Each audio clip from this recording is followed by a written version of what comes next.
Assalamualaikum warahmatullahi wabarakatuh. Hai anak-anak kelas 8, bagaimana kabar kalian hari ini? Ibu doakan semoga dalam keadaan sehat walafiat ya. Amin amin ya rabbal alamin.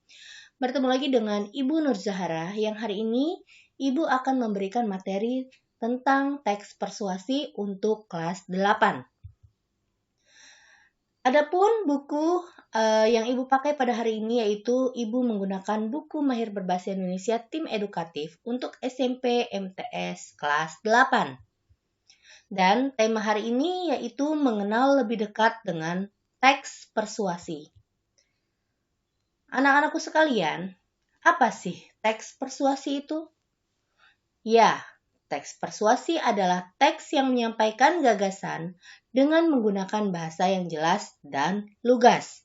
Dan teks persuasi ini bersifat mempengaruhi orang lain.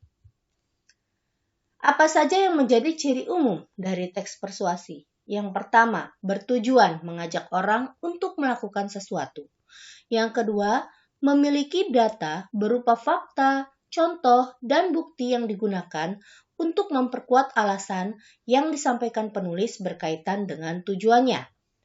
Lalu yang ketiga, mengandung kata-kata ajakan seperti ayo, marilah, dan laksanakanlah.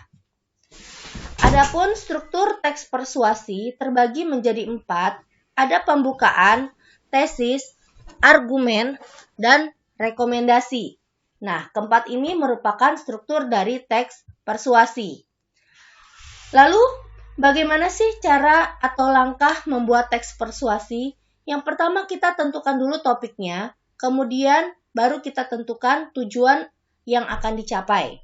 Setelah itu kita sampaikan tesis atau pendapat yang berhubungan dengan topik. Setelah itu barulah kita mengidentifikasi alasan dan membuat rumusan kalimat ajakan. Setelah itu kita buat kerangka teks persuasinya dan mengembangkan kerangka menjadi teks persuasi. Nah, yang terakhir, jika teks disampaikan secara lisan, ungkapkan gagasanmu secara tegas dan lugas. Jadi, ini adalah alur atau langkah atau cara dalam membuat teks persuasi. Kritis terhadap suatu masalah dalam kehidupan sehari-hari itu merupakan modal ya anak-anak ya, yang dibutuhkan untuk menulis teks persuasif.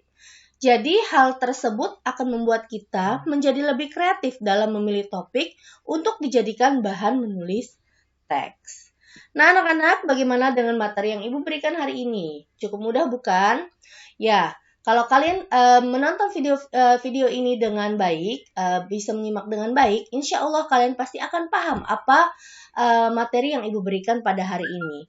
Oh ya, anak-anak, jangan lupa like dan subscribe-nya ya, Ibu tunggu. Terima kasih. Assalamualaikum warahmatullahi wabarakatuh.